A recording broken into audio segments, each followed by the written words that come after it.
In the first part of this program, we learned how body cells reproduce themselves by mitosis, so that the new cells contain the same diploid or double number of chromosomes found in the parent cell.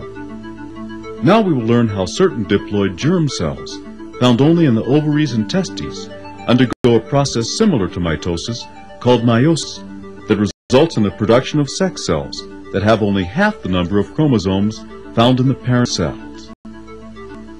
In the case of human beings, the diploid body cells all have 46 chromosomes, whereas the sex cells, the sperm and egg, have only 23 chromosomes. This condition, where paired chromosomes are absent, is called the haploid condition of a cell. When two haploid cells, sperm and egg, join together for fertilization, a new diploid cell is formed that will then undergo mitosis over and over again, resulting in the creation of a brand new individual. Meiosis is similar to mitosis in many ways, but in other ways it is quite different. Now let's take a closer look at some of the details of this fascinating process. The earliest part of the first stage of meiosis, called prophase I, begins just as it does in mitosis. Chromosomes form from chromatin. These chromosomes contain DNA replicated during the preceding interphase. As prophase I progresses, two things happen in the germ cells that didn't occur during prophase in mitosis. First, the identical or homologous chromosomes form pairs with one another, so that the tall chromosomes find their mates, and short chromosomes do likewise.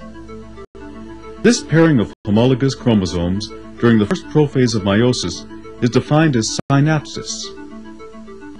The second difference between prophase I of meiosis and the one we saw in mitosis is that parts of one paired chromosome can actually be exchanged with parts of its opposite pair.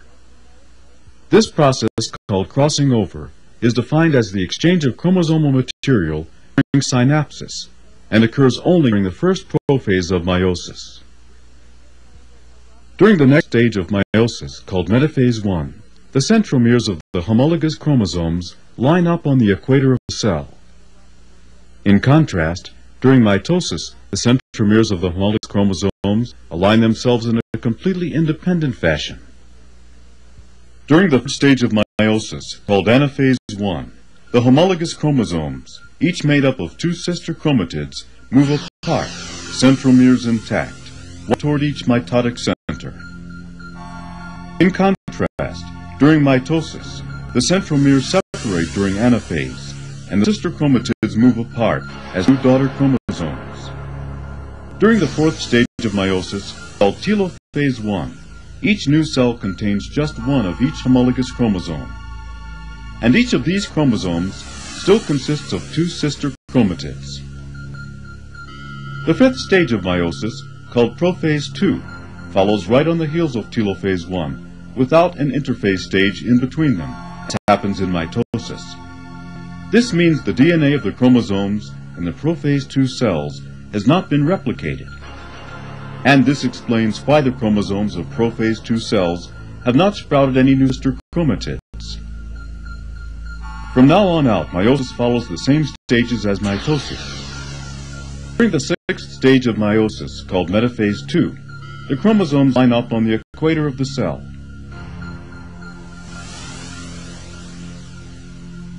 And now the centromeres split apart. And during the seventh stage of meiosis, called anaphase II, the centromeres separate for the first time. And now the sister chromatids become daughter chromosomes as they move toward the opposite poles of the cell. Finally, during the last stage of meiosis, called telophase II, new nuclear membranes form. And as the chromosomes change back into chromatin, we can see that 4 new sex cells have been produced from the single original diploid germ cell. But since the DNA was only replicated once throughout a series of 2 cytoplasmic divisions, the final number of chromosomes in the sex cells is only half the number present in the diploid parent cell. In other words, the sex cells are haploid. Now, when 2 haploid sex cells, sperm and egg, join together, the fertilized egg will contain the same diploid number of chromosomes found in any body cell. Meiosis is very important.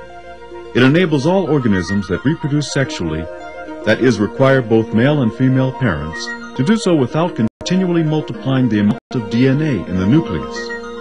For without meiosis, the human diploid number of 46 chromosomes would reach 368 in just 3 generations, thus creating a very messy state inside third-generation cells.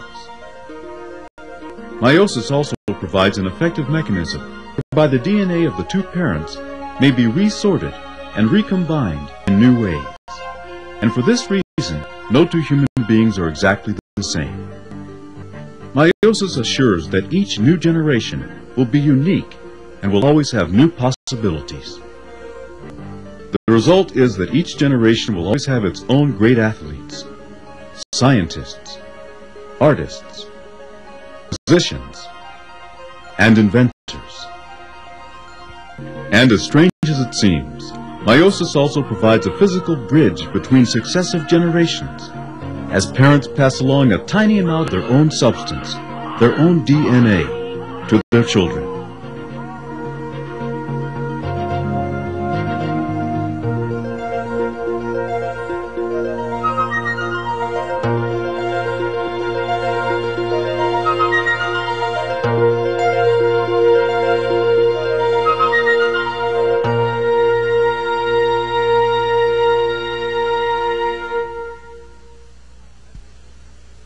As a result of meiosis, sex cells are formed that have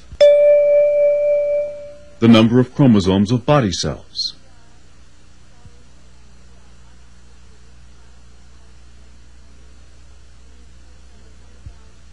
True or false?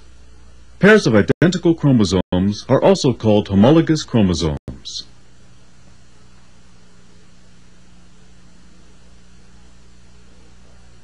True or false? Normal body cells are diploid because they possess one of each different chromosome.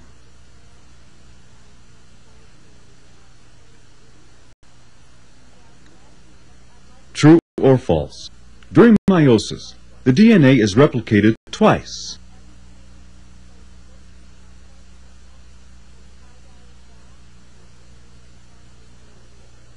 True or false? In plant and animal cells, meiosis occurs only in germ cells.